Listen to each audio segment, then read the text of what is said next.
Lundi 16 mars 2020 chers téléspectateurs d'ITV bienvenue ñu di leen siyaar bu baax di kontaan di rafetlu àndandoo bi ak ñun ci suba ak léegi ci programme bi ñu leen di dëgtal ci ITV la télévision d'ici et d'ailleurs boole lépp loo xamee jëm na ci utile ak agréable di leen ci béggal ci plateau bi nga xamee moom moo di sama Sénégal bu takkusaan gi jotee ngeen àndandoo ak Padros seen animateur ñu duppee ko l'animateur du peuple mu di leen gunge ci takkusaan gi nag toogati leen bu ko defee ñu mën di béggalante ba vendredi tey di lundi premier jour de la semaine bu nu ko waxee nag moom mooy bis bi njëkk ci biir semaine bi donc nag dañu ci béggalante ak téléspectateurs yi nga xamante ni ñi ngi faral di àndandoo ak ñun bis bu jot ñi ngi leen di béggee tey tamit di char bu baax a baax di leen ndokkeel di leen wax ni c'est reparti chaque jour dañu nar a àndandoo ba vendredi salaamaaleykum. waaleykum salaam wa rahmatulah maa ngi lay char. ñu char baax. jox ma ci jox ma ci fii sa leen ma. waaw ok yow piisalal sa bopp piisalal sa bopp bul ma jox ba pare di ma sacrifier tegal ma ko fii si table bi ok très bien. yes. raxas loxo yi ça va naka mu. waaye nice. naka weekend bi. sant yàlla bu baax a baax. waaw weekend bi neexoon na. waaye alhamdulilah sant yàlla. sant nañ bu baax a baax gërëm nañ. ba dara méttiwu la. dara méttiwu ma xanaa. tiitaanga gi nga tiitoon mi ngi wàññeeku. Fall daa yokku de. sama tiitaanga daa yokku mu toll nii. lu tax nga gën a tiit. dama gën a tiit ndax affaire kat day gën a kii. waaw dafa gën a doy waar dafa gën a doy waar. dafa gën a yéeme gën a yokk gën a bari. moo tax daal nit tamit nit nga mën a doon. boo déggee jëy yi muy def ci bitim réew. mu ne la mu ngi sa biir réew. ay 20 19 di kii noo def di nga xaw a jaaxle. te est-ce que xam nga début bi Sénégalais dañ ko sàggane woon c'est-à-dire dañu ko jàppe woon ko woon lu sérieux. ba léegi nii am na ñoo xam ne nee nañ feebar amul. c'est vrai ba léegi nit ñi mënuñoo gëm ni feebar bi maanaam amul parce que ñu naan du dal nit ku ñuul ak du dal sénégalais du dal nangam sangam ak patati patata waaye nag lii lu am la lu réel la. c'est vrai jàngoro coronavirus mu ngi ci réew mi. te mu ngi def ay jëya na gars yi fagaru comme nii rek yow moom yaa leen mën a kii comme yaa leen màtt di peuple yow. boo taxawee fii da nga war a taxawal peuple bi wax ak ñoom ñu dégg. surtout ndax yaa leen wax ñoom lu ñu mën a dégg. da ngay wax teg ko ci fulla teg ko ci fayda teg ko ci diplomatie. moo tax wax la ñoom man moom mën na wax ak ñoom.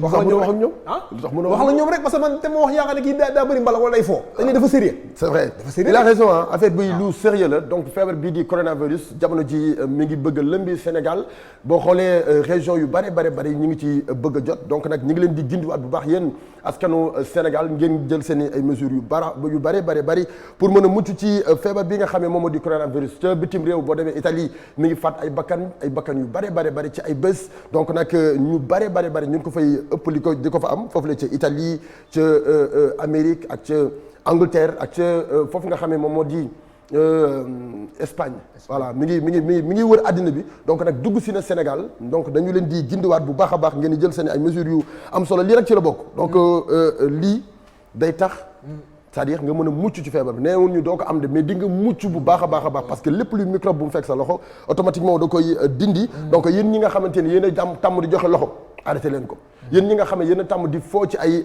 poubelle ak foo xamante ni day am mbalit bàyyi leen ko te ngeen arrêté ko te ngeen éviter joxe loxo bi surtout joxe loxo bi voilà dañu ko gën a éviter parce que nit mën na jóge fële am ko ñëw saafonte kenn ba pare xamu ci dara mu laal ay bakkanam nee nañu la bu fekkee da nga ko am boo fekkee feebar bi laal na sa loxo boo laalee sa kanam laal sa bakkan dara donc da lay jàpp automatiquement léegi nag éviter leen di jël seen i loxo di taf seen i kanam wala ngeen jël seen i loxo di taf seen gémmiñ wala di ko dugal ci seen bakkan parce que loolu dina mën a tax ngeen am feebar bi bu fekkee da ngeen a bëgg a sëqat mën ngeen def nii wala ngeen jël mouchoir taf ko fi sëqat pare jëlaat mouchoir bi sànni ko voilà donc nag feebar bi nga xamee moom moo di coronavirus am na te mi ngi faat ay bakkan waaw am na lu nu gëm la lu nu am la début bi Sénégalais yi dañu ko sàggane woon ba ñu bari dañu doon wax naan du rey africain donc du dal africain parce que température bi nga xamante ni moom la feebar bi di soxla pour dugg ci sa biir yaram ba jàpp ko ba feebar ba nekk feebar ci yow loolu du dal africain parce que ñun suñu température bi nekk suñu yaram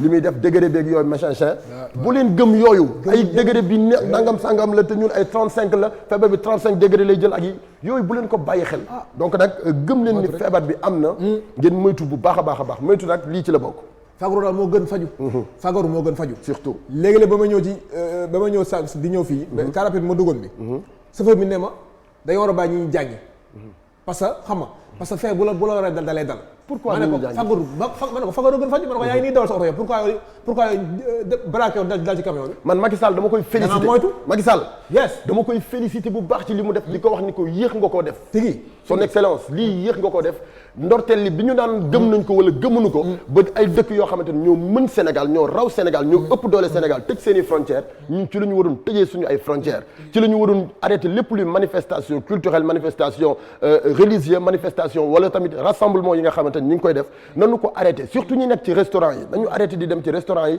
waxuñu kenn yàqaluñu kenn liggéeyam nag mais nanu arrêté di daje yi ñuy daje ci restaurant yi di toog comme par exemple fi ñuy toog xale yi tàmm nañu léegi bu ngoon gi jotee dañuy dajaloo ci benn restaurant toog di chicha toog di def ay affaires yooyu yëpp il faut ngeen arrêté ko ba li nga xamee moom moo di feebar bi génn ci xelu nit ñi ba mu leer nañu feebar bi dañ na ci àdduna dañ na ci Sénégal bu ko defee nag après ngeen yeggale seen yëf école yi rassemblement la manifestation yi rassemblement la xew yi rassemblement la mariage yeeg ngénte yi lépp nanu ko arrêté ngir ñu mën a mucc ci feebar bi. voilà nañ ci mucc bu baax parce que lu sérieux la quoi. lu sérieux te man lu ma jaaxal sénégalais yi ne sax da nga leen dimbali. yow da li ngeen dimbali ñoom seen njëriñ la de. mais duñ la faale. duñu la dégg. imagine ñu ne la bul amul rassemblement. démb moo ci mujj démb sama koñ am na ku doon def xew. teg orchestre am woo ay nit ñi ñëw toog. police moo ko mujj tas. c'est vrai loo xam ne sa njëriñ la sa njëriñ la bu leen rassemblé bu leen rassemblé ngir yàlla. ba leen rassemblement yi. di ci rafetlu tamit liggéey buñ Boubs su def ci week-end bi. waaye surtout. Pape Diouf ak Wally Seck ak Boubs. waaw yee très bien am solo. waaye Boubacar tous à la télé. donc loolu dafa bokk ci liy dundal réew. tey bu fekkee réew am na ñu mel ni Wally Ballago Seck. réew am na ñu mel ni Pape Diouf. kon bu yenn yi duggee ci réew mi il faut nga woo leen ñu toog ngir ñu wax askan wi ngir ñu gindi leen parce que bari na ñu nekk ci seen ginnaaw ñoo xamante ne dañu leen sopp bu nu waxee nag dinañ dégg. waaye aussi def yi fii patriotisme dëgg yëkkate xaalis jëmale ci njiitu réew bu Sénégal ngir ñu gën a mën a dimbali ñi nga xam ne ñoom la feebar bi di dal wala ñi nga xamee ñi ngi leen di jéem a sàmm ngir feebar bi ban leen dal. donc nag ñi ngi féliciter tout d'abord Boubacar Diallo Boubs di ko féliciter ci plateau tous à la télé boobu nga xam ne def na ko samedi ak dimanche waaye di féliciter Wally Ballago Seck di féliciter Pape Diouf leader bu génération consciente ci li nga xam ne moom moo di geste bu noble yooyu nga xamante ni def nañ ko. ñu dem régie seetaan benn vidéo clip juste après bu nu dellu si waatee mën a door suñu plateau sama Sénégal jëm ak yéen 18h30.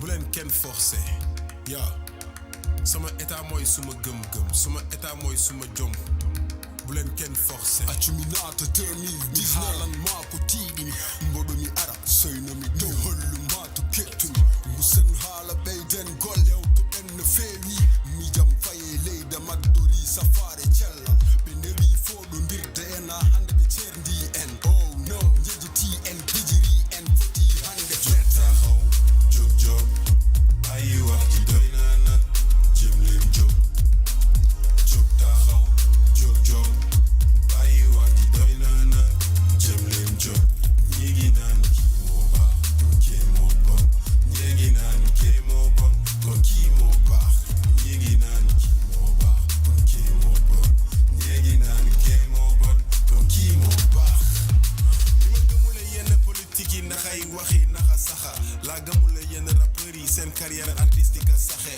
gëmloo génération lëmb nguur gay yor seen avenir boo jógul si sa bopp tuuti na nga tiit si sa devenir waxoon naa ko y'a 20 ans def rap rek mooy perte temps yaa yee si say maa sonné su dul état rek dara du sotti jaay naa sac jaay dal tukki naa ba samay furi dal seet lu la si génne moo gën xaar état day woye fël sama état mooy suma gis-gis sama état mooy suma gëm-gëm sama état mooy suma jom yar teeg gin yoon bu ma mën jëm jël ñi fi tekki seen i liggéey def référence wax lu ma mën gëm wàññi làkkum tubaab bi jëf jël anglais yi ñoo pragmatique liggéey te wàññi wax ci jël transhumant yi dugal si temte bu leen kenn jox consigne de vote façon Sénégal nit yëpp a tawat jarul xeex jarul xuloo ku ma déggal doo sax marche yoral sa carte rek c'est tout on n'a pas ça jóg taxaw jóg bàyyi wax ci doy na nag jéem leen jóg taxaw jóg bàyyi wax ji doy na nag jéem leen jóg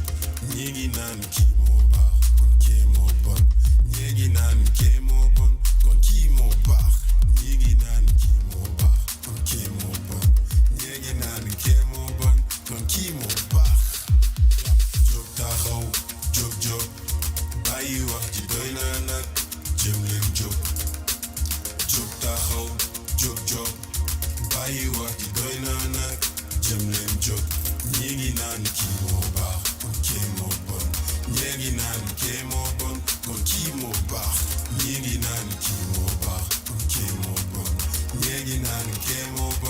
kon kii moo baax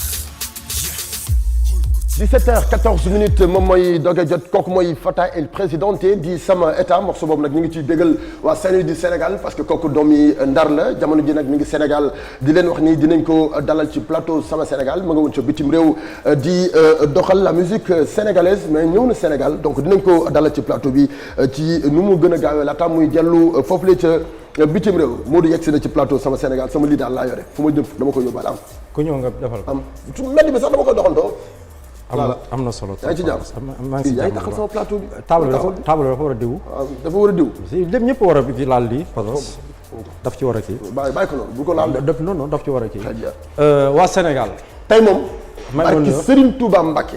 da ngaa sañse. tout le monde me dit ça. tey moom solo popoli. non tout le monde me dit ça. tout le monde me dit ça. tey solo popoli Mansour Diouf la Xineen Couture comme d'habitude rek. solo popoli. non Mansour ki la solo bii passé moom popoli la solo. Mansour moo bëri ay melokaan. waa Xineen Couture. maa ngi nuyu bu baax a baax waa Sénégal di leen jaajëfal fu waay mën a nekk maa ngi lay nuyu di la ziara di la jox samay loxol di la wax asalaamaaleykum wa rahmatullahi wa barakatu mais nii quoi. très bien pas joxe loxo. très bien sama diwaan fan nga nu demaloon di jëmoo. parce que sama diwaan dañuy eggali Sébi Ponti tey tëj ko suba ñu ubbi Kër Moussé. très bien Kër Moussé nekk fële ci kilomètre 50. mais 50 la ñu demoon mais commune Kër Moussé. donc bi ñu fa demee fekk nañ fa maire yooyu nga xam naa ne booy dem Thiès wala Touba daa nga fa jaar maire yooyu di jaay mango yi foofu. d'accord waxtaan nañu ak ñoom waxtaan ak magu foofu waxtaan ak waa ASC bi mais am naa ci tuuti rek lu ma ci xaw a kii. lan mooy Sébi Ponti Sébi Ponti lu muy tekki. non William Ponti. xam nga dafa am Sébi Xutaan. Sébi Xutaan am Sébi Ponti William Ponti bi ne woon foofu. nit la woon loolu waxoon naa la ko semaine passée. donc moo tax ñu ne ko Sébi Ponti. d'accord mais léegi mën nañ seetaan élément ba pare. war nañu seetaan élément bi. d'accord ñu dem régi seetaan élément bi juste après on revient ñu mën a waxtaanee ci rubrique boobu nga xam ne moom moo di sama diwaan.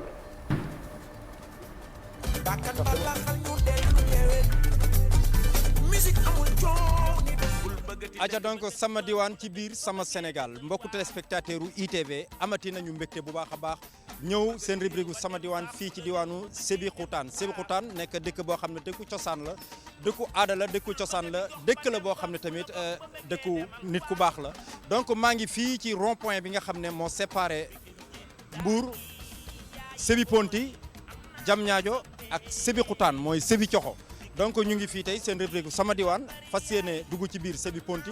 Une certaine dame moo ñëw ne les femmes xalifistes man xalifiste laa waaw mais comme on parle de développement man nee naa leen lii sax c'est apolitique même ak ñoom ñoo ko fi indi mais c'est apolitique parce que kuy fay sa bopp ngay fayal te man ma xam rigueur yu jigéen ñi les braves femmes là ma xam seen kii moo tax ma porté wu garant ma nekk sax coordonnatrice activité bi mais ma foi su ma ko yëgoon du ma si dugg parce que xaw ma loolu. yaakaar bi daal dañuy interpeller le président de la république waaw man politicienne la mais très réaliste man j'ai épousé subitement bi mu waxee DER bi moi j'ai épousé cette initiative parce que en tant que promotrice de développement man dama ko yàkkamte woon xam nga lu tax même pas pour moi mais jigéen ñu commune bi man je ne parle pas uniquement de Sébi Ponti je parle de la commune de Diamniadio en général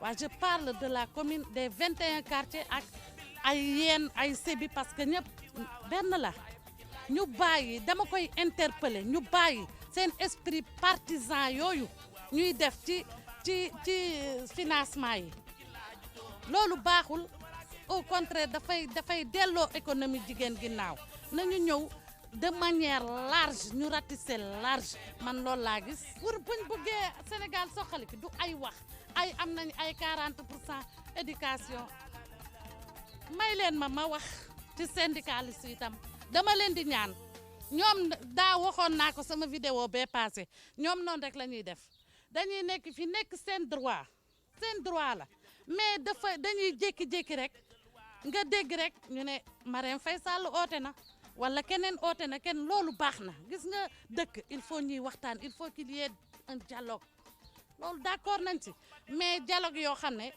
ça n'aboutit à rien da ngay ñëw xooma nag syndicaliste yi buñ demee lan lañ leen di jox wala lañ leen di wax dañuy jékki-jékki rek mu wóor na leen lii jàng bi baaxatul échec lamentable année bi ñu ne waaw gis nañ ko on a pu satisfait à 75 francs à 75% noo kii alors que ne nii dara amu ci bu école tijjee rek ñu ne ubbi tey grève tey nañu constant nañu xam li ñu bëgg ñoom it parce que man je parle en tant que mère jàng bi baaxatul jàngu Sénégal yàqu na nañu wàññi seen affaire syndicaliste yi ku jóg rek créer sa syndicat te sa poche rek ngay défendre loolu baaxul.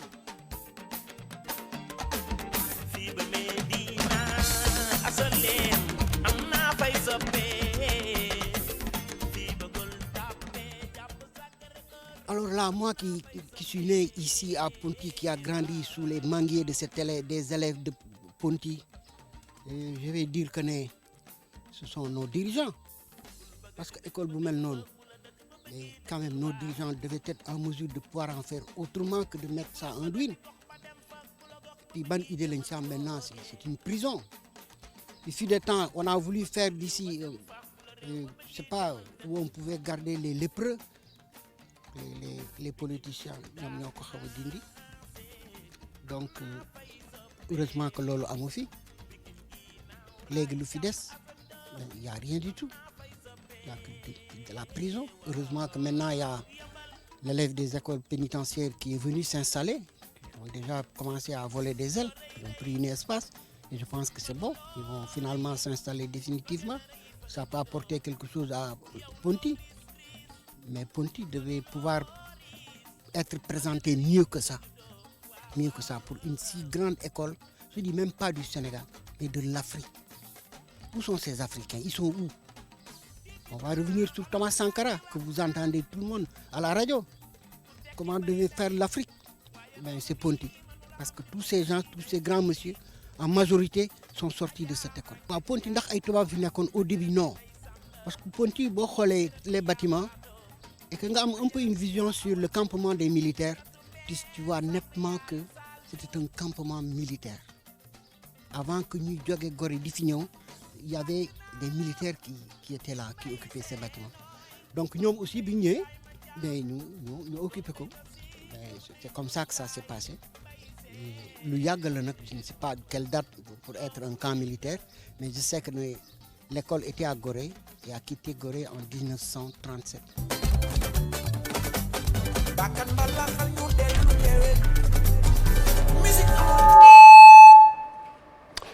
sama diwaan foofu la ci Sébi Ponty merci beaucoup Ramatoulaye ci côté ci élément boobu nga xam ne ñu ngi ko doon seetaan ki ñu ko doon présenté di DJ Mo foofu la ca Sébi Ponty.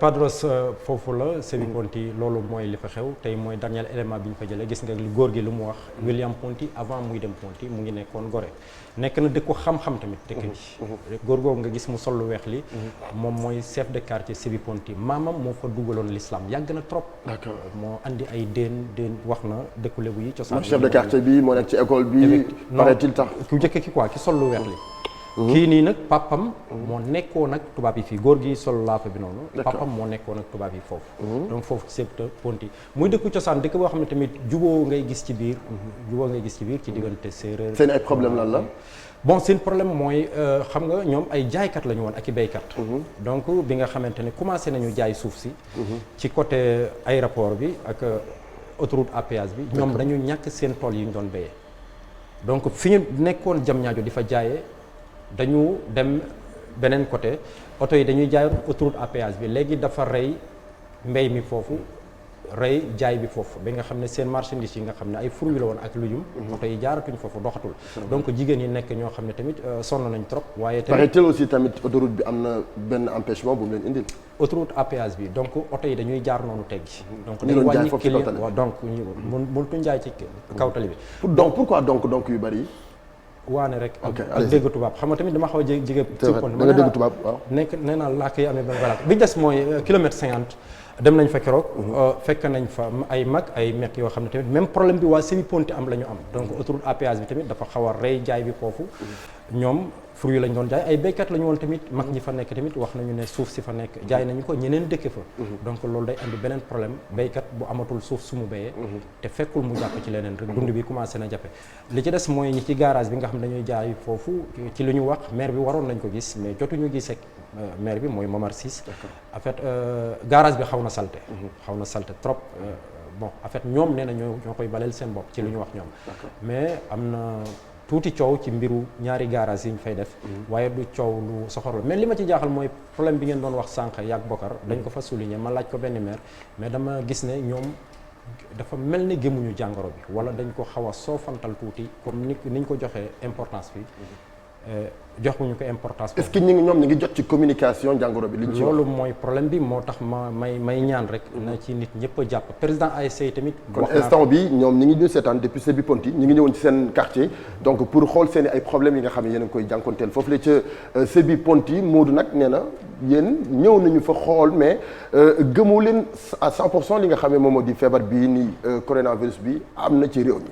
waaw donc ñenn ñi dañ lay wax ne lu yàlla dogal ci nit mooy am façon terme yooyu la ñu utiliser mais nañu bàyyi loolu gis nga wér ak wéradi yëpp yàlla moo koy dogal yow da ngay jël bi nga attan comme yàlla dogalal na la wér ak wéradi yow jëlal wér yéemal jël wér bàyyi wéradi donc loolu mooy li nga xam ne ñu ngi leen ciy ñaax bu baax a baax di ñaan tamit président ASC yi nga xam ne ñoo fa nekk ñu sensibiliser xale yi fa nekk donc ak maire yi am na ku ma ci laaj benn laaj tamit ndax comme dafa nekk carrefour boo xam ne dañuy weccante xaalis lu bëri ndax coronavirus dafay gaaw ci xaalis beeg yooyu laaj boobu xam naa dama la koy bàyyeel nga laaj ko ñi nga ko war a laaj su ko defee nga andil leen ci ay leeral ndax man moom samay mbir samay xam-xam màccul jëm ci loolu. Très bien.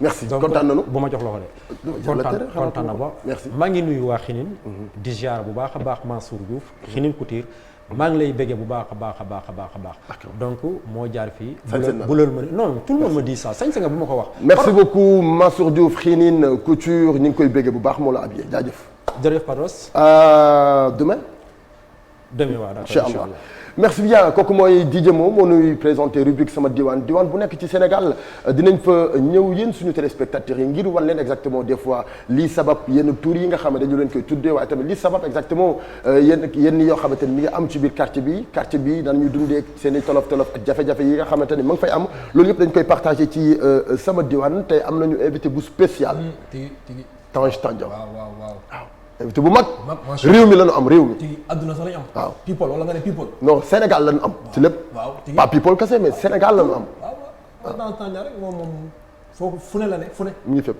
macha allah donc tey dinañ am possibilité pour partager ak moom waxtaan ak moom ci lu bari ci carrière am waaye aussi liggéey bi nga xam ne mi ngi koy liggéey jëmale ci showbiz ak ci culture bu Sénégal ñu dem régi seetaan benn vidéo clip suñu découverte bi nga xam ne tey am nañu ko di saf na neex ku neex la ñu invité aussi saf na neex ku neex loolu invité wuy na turam régie ñu seetaan vidéo saf na neex bu bees bi nga xam ne génne na ko pour ñëw tey présenté ko téléspectateurs yi ci plateau Sama Sénégal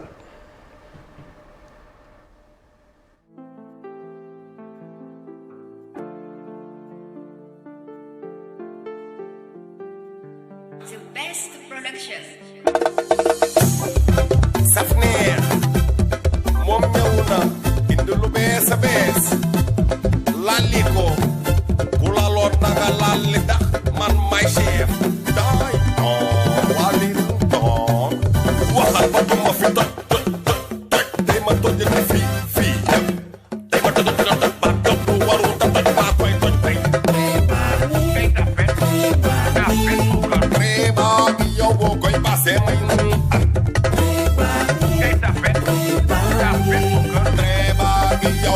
passé may jël sama kere rëddal naa la tere boo koy paase maa lay bu ma rombee sa tere say mbokk dañ ma mere maa koy paase loon samay 18 ku ci dugg di nga daw génn ba ne mes xoolal boo koy paase maa lay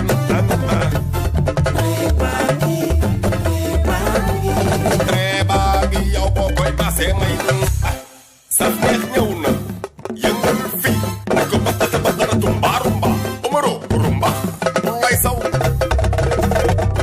tumba la sama doom la tumba bi yoo sama ba tey ñu àndandoo ci plateau Sama Sénégal ñu ngi jëm 18h30 30 minutes la ñu jotagum partagé ak téléspectateurs yi 18h 17h31 minutes moom mooy doog a jot suñu invité découverte bi nag ñëw na ci plateau Sama Sénégal juste pour partager ak ñun waaye tamit bégal ñu ndax dafa neex goo xamee fu ñu ko gis rek daf ñuy bégal ci ay morceaux yi muy def clipam ci ay wayam waaye tamit ci ay sketch yoo xam ne daan nañu ko ci gis moom saf na neex tey nag ñëw na pour partager ak askanu Sénégal salaamaaleykum Saf. maaleykum salaam DJ Padros. maa ngi lay ziar. maa ngi lay delloo char bu wér waay. di nuyu aw ma ci kersa de lii aw ma ci benn kersa. mais man dañ laa wax ni daf ma daal wala. feebar juste une question. loo bëgg a xam. de feebar gi ci réew bi moom. yow fu ñu la fekk yaa ngi ci biir nit ñi yow Saf. pourquoi nga bëgg ay dajaloo ay rassemblement ay toog fu nit ñi di bari di toog pourquoi nga bëgg loolu yow. non man moom. kenn du ma gis moom may taxawaalu moom. non li ñuy gis ci ay rassemblement ci ay xew ay programme ay dajaloo. dajaloo laa gën a dama ko pause nii sax. instant pause nga. waaw ña ngi may sax woo ci ay programme moom mais ñemewu ma daal dem. d'accord dégg naa koro xam nga nan vérifier sa génn daal. koro feebar googu. coronavirus. waaw coronavirus d'accord très bien alors Saf nga nekk artiste comédien. c'est vrai que ñu ngi la découvrir ci ay sketch théâtre après ñu jékki-jékki gis la nga dugg ci way bi lan nga nu mën a wax tuuti ci diggante théâtre bi ak comédie musicale bi nga dem. bon gëm-gëm rek. damaa joué série. Buur Géwël. c'est laa ñëw njëkk créer dër. ndax dama ñëw ne gis naa fi théâtre kat yoo xam ne. gis naa fi muuma. tëx. gumba. pourquoi pas dër c'est laa créer nag dër. va commencer dër. mais attends yow ni nga dëree nii. mel nii non. comment yokk bi la rek dama doon dër lu ci télé bi rek ci série bi rek waa di yokk ba far. mais lii dafa sérieux ah. dër ba pare takk dotom. ah mais lii dafa sérieux yow. si jamono ji waaw sérieux na waaw. dara moom soo ko visé moom ba jël ko nekk ci rek moom. d'accord yàgg noonu ngay mel. je te présente Jack Barada. Jack Barada kii Sénégal la fi toogal. saf na neex. lu naqari sénégalais moom moo koy wax. dëgg la voilà léegi naka nga def bu dugg ci art bi. bon dama yàggoon nag depuis may nekk xale. yegg boobu maa ngi am ay 7 ans 8 ans dama yàggoon bëgg yëfu comédie. yëfu foowantu yëfu fecc yëfu wéyantu. bon ba ñu demoon nag ba ñu créer suñu benn troupe théâtrale. d'accord seetu Dunia de Derklé. seetu Dunia de Derklé. waaw troupe bi nag demoon nank 6 personnes la woon man ñoom Babacar Samb Dominique ak yooyu Babacar sax ko créé mën naa ne. ñu dem nag ba troupe bi fees. ñu nekk plus de 40 et quelques personnes. d'accord waaw ñu nekk nag ci liggéey bi. ñuy répété centre Derklé. soo ñuy répété rek basketteurs yi gars yi di génn naan moo ñu ay dof lañ xool leen seen tànku neen. gëmuñu leen woon quoi. ñuy def waaw parce que ñun dañ ko jëloon sérieux daal. d'accord soo ay ñëw da ngay sol tenue. da ngay entraîné ci biir ak yëpp. simmi daal yeeg yëpp toog. ñu nekk ci nag ñëpp naan dof bi ñii. ñu bett ma nag benn jour. Babacar. moo ko Xaadim bu Derklé ñu ne ma wéyuleuse. kii di def Buur Géwël. dañ la soxla daal ci benn séquence rek. ma dem nag waaw c'est la créé saf bi. d'accord si la ma saa neex naan noo tudd. ma ne ko saf na neex si lay yuuxu rek daal. saf na neex sa tur dëgg-dëgg lan la. Xaala Dieng. Xaala Dieng d'accord nga indi saf na neex bi pour turu artiste tey dem nga ba jóge ci da nga bàyyi théâtre bi wala. non. parce que ñun gëj nañ nga gis ngay def. ñoo ngi waat sax ñoo ngi sax di def nii benn série. série bu bees man ak Modou Mbaye bu tudd Buzz ak Bruit. waaw ana Modou Mbaye. moo ngi fi. seen millions yi ngeen sàccoon noo leen mujjee. jeex na de. da ngeen ko lekk. waaw la moo tax ngeen sàcc xaalis bi. dañ ko seddoo quoi. la moo tax ngeen sàcc ko. ko dëkk bi kat ak kii woon taxawoon kat léegi kat ñi ngay wëy ñi la doon may 50 000 ak yooyu léegi ay 4 000 kat dañ lay may 2 000. te 4 000 yi pour taxer crédit la. crédit 2200. taxé moo tax ngeen sàcc xaalis bi. waaw ñu complot ko rek. sàcc ko d'accord pourquoi saf na neex vulgaire ba pare jël boppam tuddee ko xale vulgaire. bon vulgaire bi bon nekkul question de saaga. nekkul question de tooñ. nekkul question de soline. bon c'est la mode rek. d'accord te dama xam ne Sénégal boo ñëwee gëm sa bopp créer jéem a def la kenn deful day bari coow. loolu tax nag single bi. sama premier single. dama toog di fawantoog bongo ma ne man. série bi pause na. mais man gëj naa def bruit di woyantu naan may du doomaraam loolu ci bongo bi. laa ko doon fawantoo. ma yeewu gis coow li bari solo yi paa yi ci télé bi. mais lan nga doon wax yow exactement. non ci kii bi. bu ko ci wax de. li mu wax jarul moo koy wax. parce que ok moo tax. genre saf sa neex gi maanaam Sénégal dafa nekk dañoo nekk dëkk boo xamante ne ndeysaan lu waay neex day def. imagine yow bëgg nga def buzz dëgg la bëgg nga woy yaa ngi koy def. mën nga def ci beneen méthode boo xamante ni. maanaam pour respecter Sénégal yi lay déglu ak yi lay seetaan. parce que musique wala ngay génn télé. kilifa day toog di la seetaan kilifa day toog di la déglu. mais jël ay voix yu vulgaire yoo xamante ne maanaam lu wax ci lu la neex wax ci la saf. kooku bu ko fi wax de. pourquoi loolu. ma ne saagaw ma de.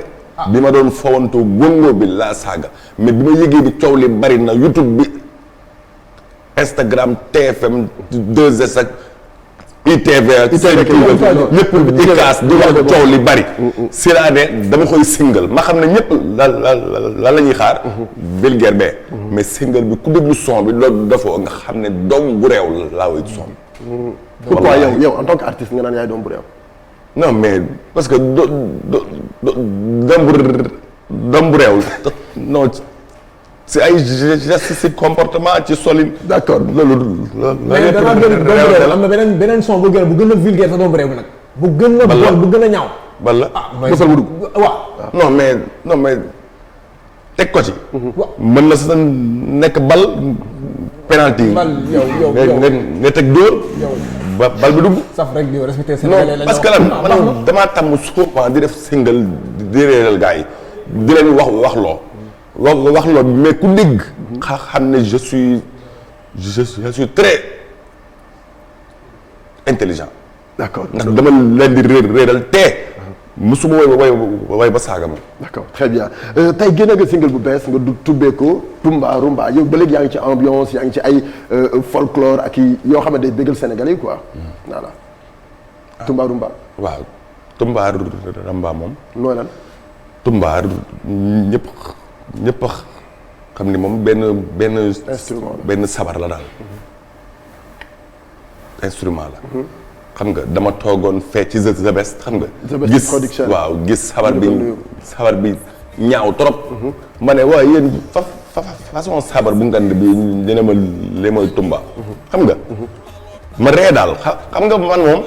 man damaa mën créer man damay toog sax li may foowee rek suba damay dem génne ko rek ma ne waaw. ma ne The Best sabar bi naa ko sonde yii nii. rek mu ree ne ma yow moom wéeréwam ba ne ko billaay naa ko son tëju si nag job si rek ma ne lii daal xama def ko fecc xam nga sabar ak fecc ñoo ànd daal rek ma def ko xam yaa ngi yàq suñu temps bi lu bare bari ndax sa dër bi yeggaleel wante mën naa ko padd dër bi mën naa ko padd yow mën nga wax correctement saa nga dër mën naa ko gañ waxal ay ca léegi après yaa ngi woon ci projet kii bi Tumba Rumba. ma nekk ci projet wu Tumba Rumba bi tëju ci liggéey ci. créé ko far yëf yi génn ma def ci benn vidéo challenge. kon yow li nga def yaa ko tey. ma def ci benn vidéo challenge. vidéo challenge bi def benn 30 secondes. dimbali war ngir yàlla amuñu temps ñu. waaw saf waxee correctement bu fi des. maa ngi wax correctement ñun amuñu temps. vidéo challenge boobu def 30 minutes. 30 secondes bi booboo génn def buzz. d'accord. ma waaxantu génnee son bi. ci même semaine bi même pas 15 jours clip bi génn. d'accord instant bi mi ngi cartonné ba jël meilleur challenge TikTok 2020. ah oui macha allah Tumba Rumba. maa ko jël waa Tumba meilleur challenge. TikTok 2020 waaw nga nekk benn phénomène ci réseaux sociaux yi ci Snapchat ci Instagram ci TikTok lan ngeen mën a wax ci loolu phénomène bi nga doon ci réseau yi. ah man moom li ma la rek wax rek gëm-gëm bi. mën-mën bi. moo tax man damay sax sentir sama bopp man dimbali ñu suñu temps bi. allez-y continuez. damay sentir man sama bopp xam ne. lii dafa am qualité ah kan moo def clip bi. waa kii waa. The Best. kii la déedéet. waa kii Leuz TV. Leuz TV. waaw Leuz moom. d'accord macha allah. d'accord félicitations en tout cas ci qualité image bi léegi après ci réseaux sociaux yi. gëm sama bopp gi ma gëm sama bopp mën gi daal. yàlla laa ko def looloo tax daal man su may génnee dara rek damay xam ne lii. ñëpp koy bëgg. très bien tey sa ay projet lan la ak ci lan ngay préparer Sénégalais à part Tumba Rumba bi. ah maa ngi waaj leneen déjà ñoo ngi waaj a dawal suñu série bi. koor gi tamit ñëpp a may woo pour série koor gi. mais maa ngi ci wenn série daal. d'accord. man ak Modou Mbaye ngi waaj a génnee série te maa ngi waaj ak beneen single daal bu gën a doy waar. da nga def ay prestations wala. waaw. nar naa sa dem Kaolack bu soobee yàlla fan yi nar def Ziguinchor Fatick Diourbel. très bien doog a ñëwaat Dakar daal. très bien Modou loo wax nga ni Modou Thiey Modou. d'accord léegi ñu pour ñi nga xamante ne bëgg nañu la jot pour seen ay prestations naka la ñuy def. bon dañuy jël sama numéro manager. waxal correctement sa numéro manager ñaata la. jottali ma portable bi. mu daa am a dem jëlal ko waxtaanal la kii. mu dem jëlal la portable bi. dugal ci Pido waay. jërëjëf da nga war a dem tournée nationale quoi ay Fatick. ah waaw loolu confirmé na loolu. loolu kale na. comme nee nga artiste comédien nga mën nga lépp lu neex. lépp moom. c'est que dama dër quoi. waaw mais léebal benn léeb rek. dama dër nag de. da nga dër waaw numéro bi lan la. 77. 733. 23 22. 77 733 23 22. wala nga woote ci. 733 23 22 wala ñu woote ci. wala nga woote ci. jox ñu benn léeb rapidement nag. wala nga woote ci 78. waaw 582. 64. ñaari 7 fin. 64 77. waaw dër bee tax quoi. 77 wax 77. 77 boobu. d'accord léegi léebal ñu benn affaire rapidement ñu tàggatoo. bon lépp mënoo lépp wala mënoo lépp. mënuma lépp. mënoo lépp d'accord comme merci beaucoup laa mënul quoi. d'accord tey lan ngay tàggatoo ak sa soppe yi ak téléspectateurs yi. bon maa ngi nuyu ñëpp. di leen wax ni kontaan naa. yàlla na télé beeg rajo beeg. di raw ñëpp. amiin raw fépp. amiin jiitu ci sa kaw. amiin ndax macha allah ñëpp xam ne ni DJ Padros moom c'est le meilleur moom. ah laqatuma de. waaw maa ngi wax de. laqatu woo defuñu lu fi baax xam nañ ko ku fi mën wax xam nañ ko. tu es le meilleur. mon frère di leen ñaanal gudd. ana Baye Sall ba borom port sama waa ji mu baax mi moo ngi fi de. wallaahi moo ngi fi macha allah kay. nit ku baax nit ku spécial Baye Sall ñu ngi lay siyaar bu baax tey tamit di rafetlu ni ngay àndandoo ak ñun bis bu jot. macha allah kay. merci Baye Sall ba borom port chéri madame Diakhaté di ñaanal dëkk bi nag ñëpp nekk ci jàmm. corona xaw ma naan virus gi ndaw. maa ngi koy sax waaj a singal. coronavirus bi loo ñu ci mën a taasul. coronavirus. saf neex ñëw na ak lu bees loolu moo saf neex dikkal ak lu bees loolu nekkoo corona bébé bu ma jege del fër. merci beaucoup saf na neex ñu ngi koy gërëm bu baax moom la ñu àndaloon tey ci plateau Sama Sénégal ci rubrique découverte donc nag léegi dañu dalal suñu invité bi nga xamee moom la ñu am tey ci plateau Sama Sénégal di Tange Tandian ku ne Tange Tandian wax Sénégal li nga xam ne lépp jot na ko fii partagé ak ñi nga xam ne ñoom ñoo di artistes yi nekk ci réew mi ak képp koo xamante ni acteur culturel nga nekk fii ci Sénégal Tange am na lu bari loo xamante ni jot na ko séq ak yow moo xam animateur nga journaliste chanteur wala leneen ak leneen loo mënti doon donc loolu yëpp tey dinañ ko partagé ci plateau Sama Sénégal Bokar. coronavirus bi ñenn ñi nee nañu du jàpp xaalis. du jàpp xaalis maanaam xaalis du ko wàlle. xaalis day wàlle ci coronavirus bi. pour nit ñi sa genre géwél gu bëgg xaalis. ñun ñi nga xamante dañoo bëgg xaalis. nañ ci bàyyi xel c'est-à-dire bàyyi ci xel bi mooy xam mënoo ñàkk bañ a tee xaalis. mais li ma leen wax tout à l'heure lii dee leen ko gànnaayoo à tout moment fi ngeen di génnee xaalis nii. tee ko partagé nit ba pare lii am na bu ndaw. am na yu tuuti yoo xamante ne xaj na ci poche. nga génne ko def nii piis ba pare. du piis moo cher la yomb na nga def nii.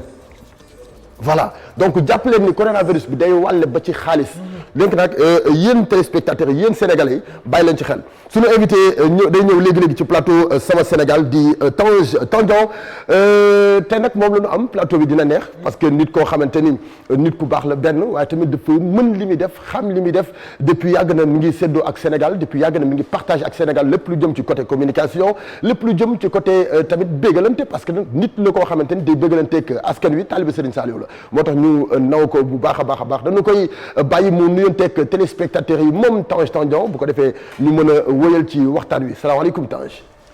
waa ginnaaw bi ñu sante yàlla julli ci yonent bi tedd Seydina Muhammad sallallahu alayhi wa sallam di ñaan yàlla tab ñi ci leeru sama wasila di Serigne Saliou Mbacké di ñaanal sama Serigne Cheikh Saliou yàlla na fi yàgg lool te wér balaa may nuyoo nag damay njëkk nuyoog lii très bien dafa xew ci jamono man avant ma koy wax sax moom jëloon na ko boppam dafa xew ci jamono dafa xew ci jamono c'est vrai dafa xew ci jamono Tange ginnaaw bi ñu la nuyoo ba pare feebar bi jamono ji lëmb na réew bi en tant que porteur de voix en tant que koo xamee da ngay génn ci télévision yi di wax ci rajo yi tey sa message bi ngay lancé Sénégalais yi li ngay jëmale ci askanu Sénégal tout d'abord ma nuyonte la ak Diack Brada. Diack maa ngi lay nuyu di la fay Brada bi nag li nga téye baax na trop. ah dafa yéex ataay bi naa ko trop. ataay bi yéex. saf naa bi verte na trop. surtout macha allah. alors en tant que Sénégalais tey sa message lan lay doon ci askanu Sénégal.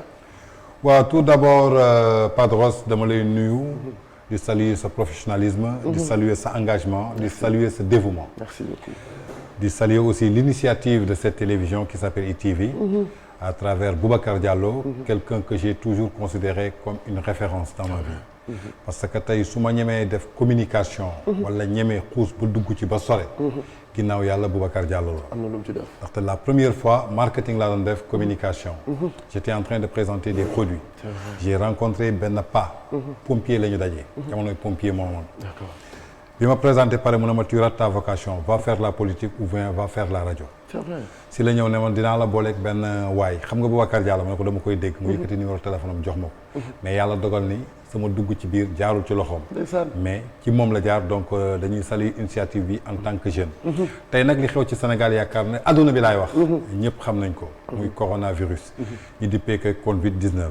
je crois que jàngat la rek bu suñu borom wàcceel tey ci adduna bi.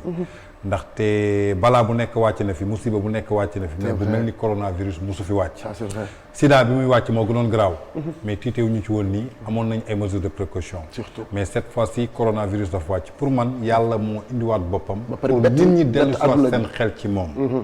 ndaxte saa su ne mu wonee boppam mais dafa mel ni àdduna. dafay waaj a tukki wala kenn comprendre tul.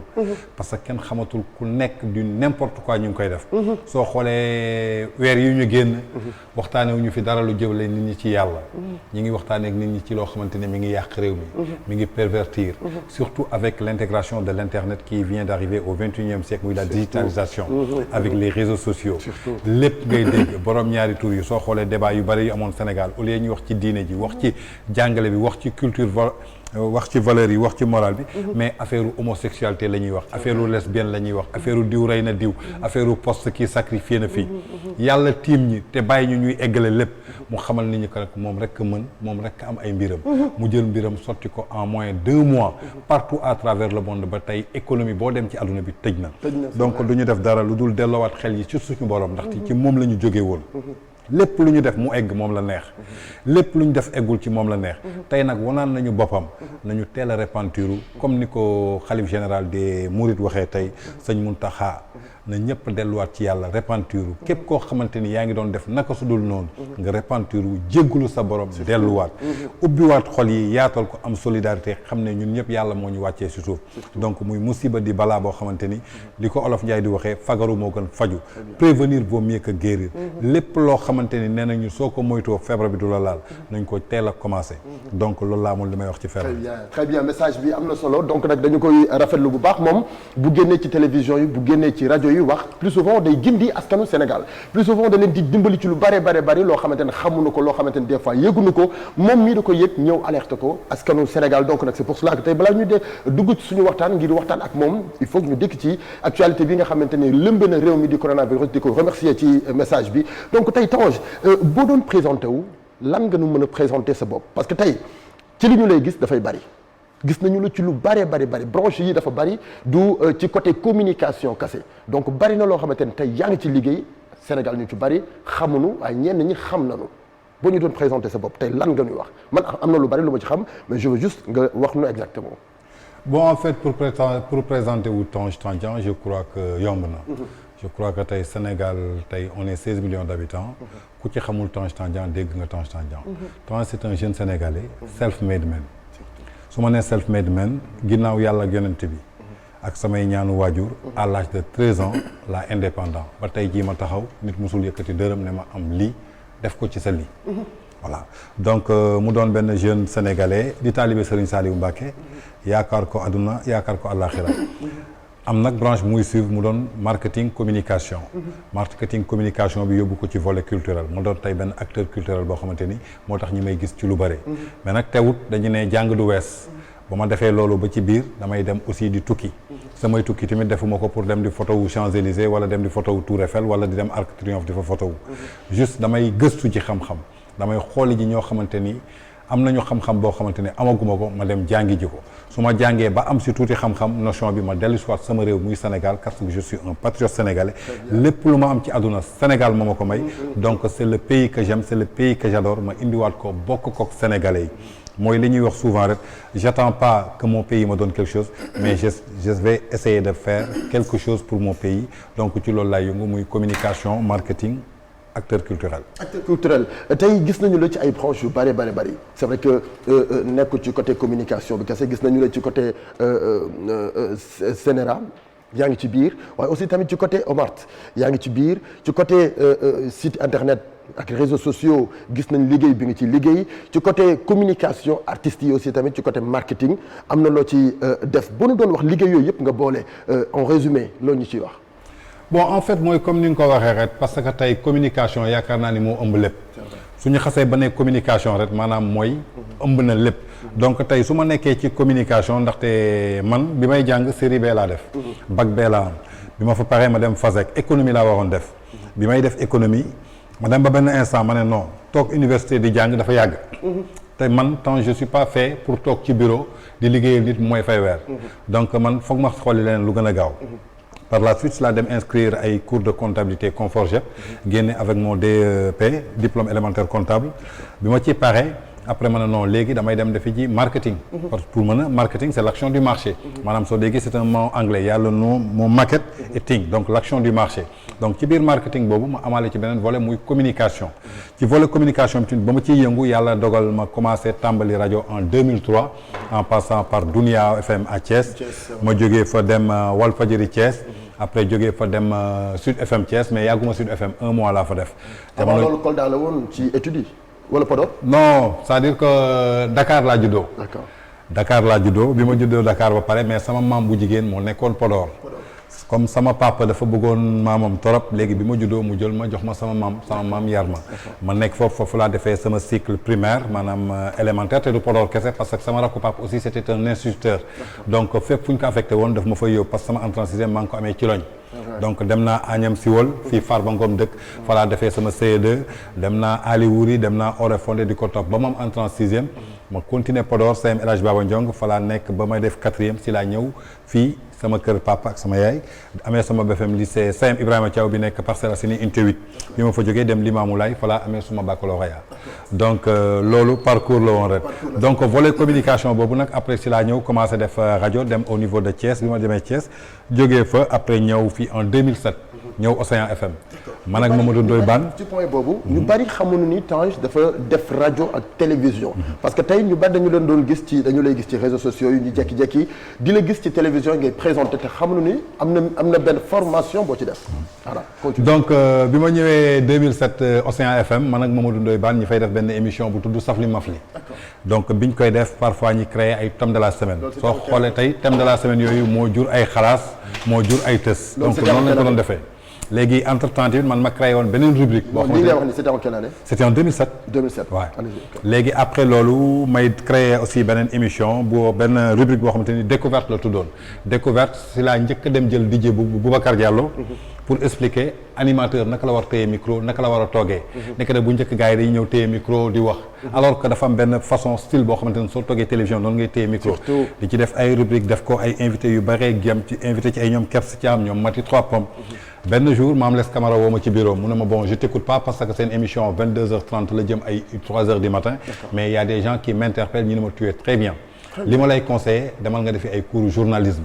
entre temps mu ne ma même su dee mënoo dem régulièrement pour jàngi ji am na benn école bu bees bu fi ubbi mi ngi fii ginnaaw kër Thione Seck Ouest Foire tuddoon Éducatel ñu ngi doon jox ay cours par correspondance. fa laa jaar def journalisme pendant 2 ans am sama diplôme en journalisme. bi ma ko amee ma jógee foofu dem quotidien L'Office ak Moustapha Sow. nekk ci rédaction quotidien L'Office tàggat fa nekk fa ba benn moment. ma commencé voyager ma ne léegi dama am loo xamante ni dama ko gis à l'international muy le People ñu ko doon def ci ay magazine Voici ay Voilà. ma ne dama bëgg ñu intégrer loolu Sénégal ndaxte jamono jooju amoon na Coof amoon na Icône amoon na ay Télémac. mais nga bokk ci ñi ko njëkk a ñëw intégré ko ci site internet ak télévision. léegi ma ne nañu indi benn magazine People ñu ubbiwoon fi benn magazine People bu tuddoon Station One. Station One doon benn magazine boo xamante ni c'était tellement prisé ñëpp di ko wut parce que dama indi woon ay rubriques yu bees yoo xamante ni Sénégal xamuñu ko woon. alors que Sénégal lépp lu mu xamul rek da koy jaaxal day indi bruit. léegi bi ñu jógee foofu ma toog de voyager bi ma voyager après ñu ne ma defal li management digital. man leen luy management digital ñu ne ma fii ak 5 ans lépp luy magazine papier day disparaître. parce que man leen lu koy remplacer ñu ne débit internet day yokk ba nga xamante ni yow li nga doon collecté pour 1 mois génnee ko si jour au jour lañ koy génnee. bi ma ko defee ma ñëw Sénégal bi ma ñëwee Sénégal si laa dem 2013 Sen TV. may def benn plateau 100% People. si laa taxaw ne fii ak 5 ans yéen journaux yëpp da ngeen di dégager. ñu naan dafa rëy wax. dafay wax lu ma xamul dafa foog ni moo gën a xam ñëpp. et aujourd'hui Dieu m'a donné raison. fekk boobu dem nga jàngi ji ko ba métti voilà si la ñuy njëkk a lancé benn site People bu tuddoon Face Dakar ak El Malick Seck. entre temps si la ñuy tegaat beneen site d'actualité muy Dakar Actu. Dakar Actu bii ngay gis tey yaakaar naa ni tur bi man bokk naa si ñu ko jox ndaxte man Cheikh Yérim Seck Fa ak El Malick Seck ñoo toogoon hôtel Espadon. di ko bëgg a créer. ba Fa sax moo proposé woon Actu Dakar. ma ne ko non mais Dakar Actu moo gën a yomb ndaxte Dakar ñëpp mën nañ ko bind même ku jàngul. léegi soo commencé bind Dakar bi rek a bi nga ciy teg day indi site bi noonu la Dakar Actu juddoo. ma jógee foofu aussi commencé liggéey ak Sen Xibaar ak Aline Diop bi nekk Rapidos léegi ak Ali Mané. après loolu ñu créé beneen site bu tudd A Show.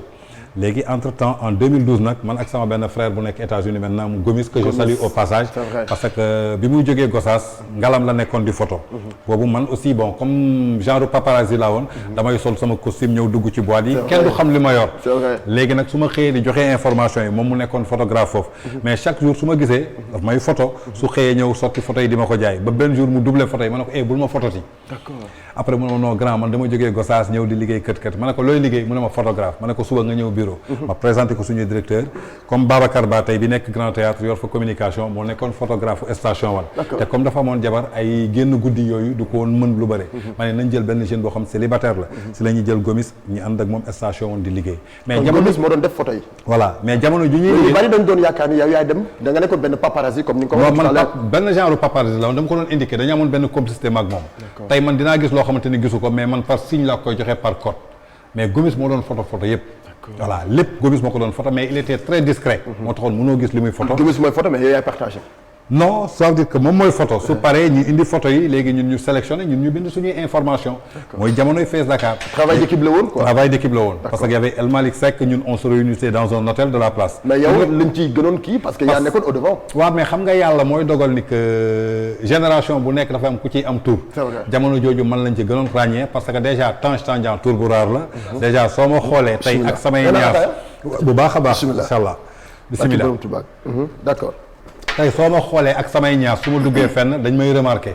donc loolu yàlla moo koy def kii nii dafa am benn vidéo boo xamante ni yàlla moo koy def kii nii. mbooloo dinañu dugg 100 personnes mais kenn la ñuy naan kii mi ngi nii du ci man du lu ma liggéey du lu ma sàkku mais yàlla moo ko nam ma def ko ci man. c'est vrai moo tax mais sites yi sax ñun daaw ñu leen dégg. voilà sites yi ngeen doon liggéey. voilà daaw ñu dégg seen tour. ndax sa tour sama tour lañ doon gën a dégg. d'accord ci loolu moom la ma ci wax. temps maa lay charal baax. delloo ziar bu wér. kii moom bon loolu lay wax. donc parce que la moo tax ba ma déggee waxtaan bi ni tey. kon temps mi maanaam dafa influence ñu bare pour ñu wili ay doomu aadama. parce que moo tax. moo ay temps ba mu nekkee def 100% people. boo xoolee information bu mu génnee rek. photo la génnee wala na diw moo nekkoon fii ak diw moo nekkoon ak diw maa di weer doomu aadama. kon yow loolu moo ko njëkkee Sénégal. c'est vrai moom moo ko njëkk a def ah. c'est-à-dire information people. people mooy maanaam mooy wil fànn doomu aadama rek. xam nga dama lay tontu tey li Pathé Sène tontu woon keroog. ba ñuy critiquer théâtre yi. théâtre la ñuy def cinéma. dafa ñu waaraate. ñun émission people lañ doon def. quand on dit people. c'est la vie privée.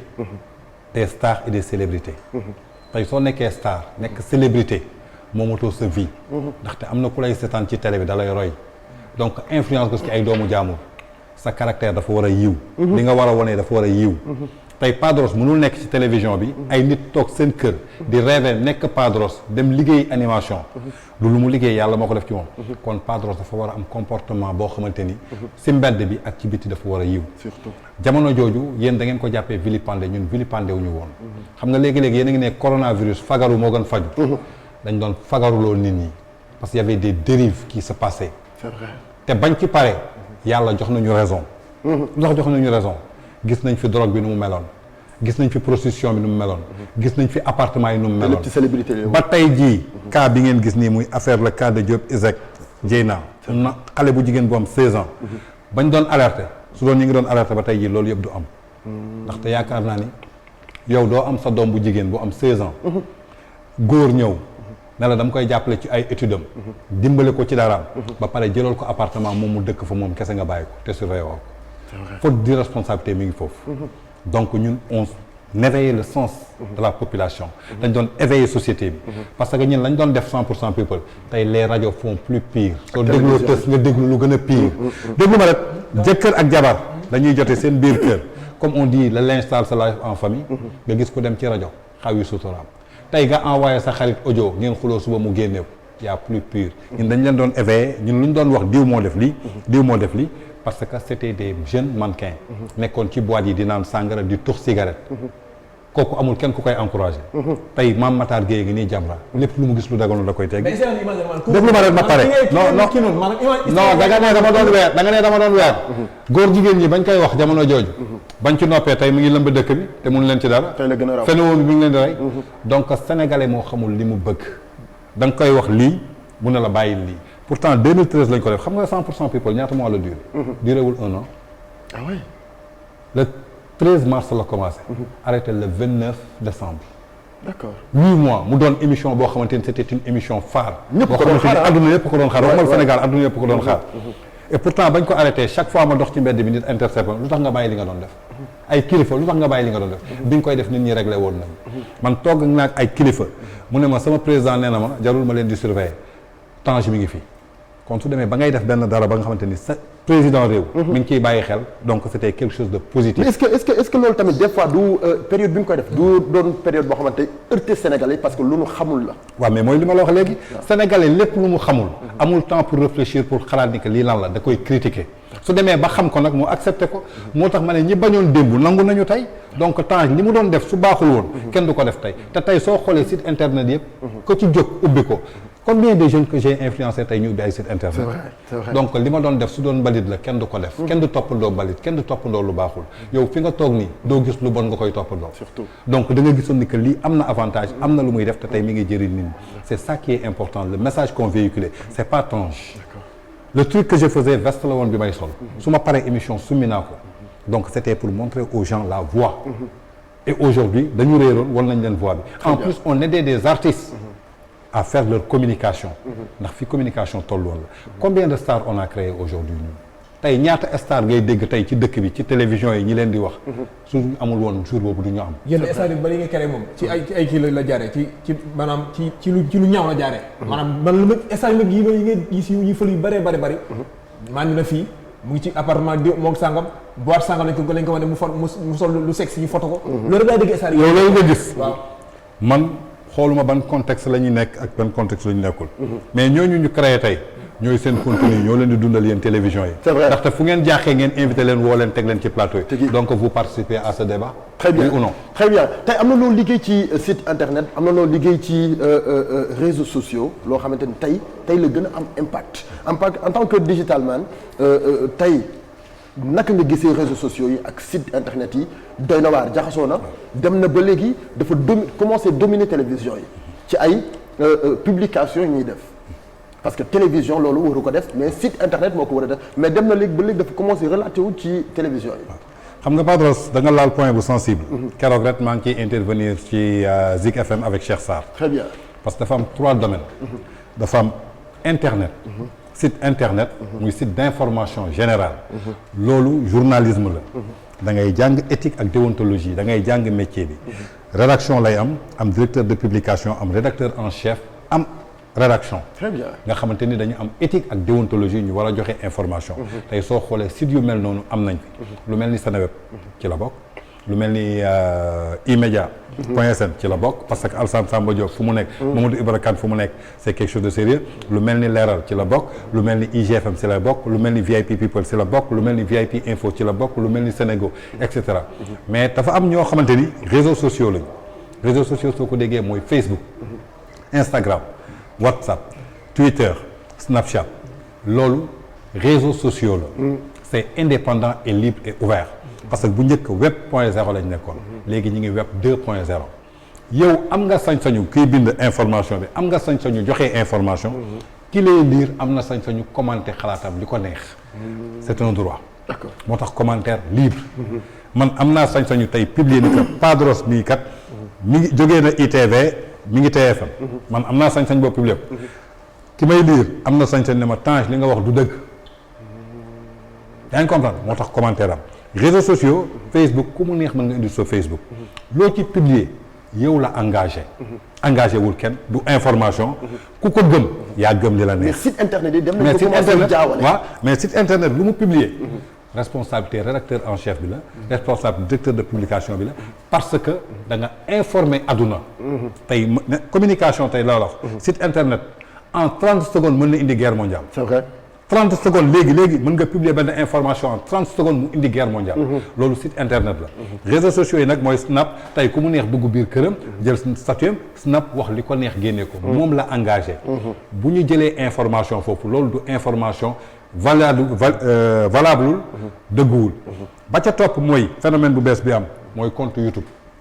surtout compte YouTube yi jamono ji da ngay def léegi padrosmbay@gmail.com am nga compte YouTube vidéo bu la neex mën nga ko ci dugal léegi bañ na ci ba manifestation yi ñoom dañuy taxaw pour ñu accréditer leen ku am sa manifestation nga accréditer borom compte YouTube lépp loo fa gis wala yoo ko dégg gàddu responsabilité yi il faut que ñu assainir milieu bi compte YouTube du journalisme du presse du liggéey. mi ngi wax lu am importance mi ngi wax lu c'est-à-dire lu am importance. mais neex mën nga ko yor. ñu bari nag duñ ko su ko neexee léegi mu yor benn compte YouTube am romb fii ci benn vidéo bu n'importe quoi mu dugal ko. alors que site d'information internet dafa am loo war a publier am loo war te publier.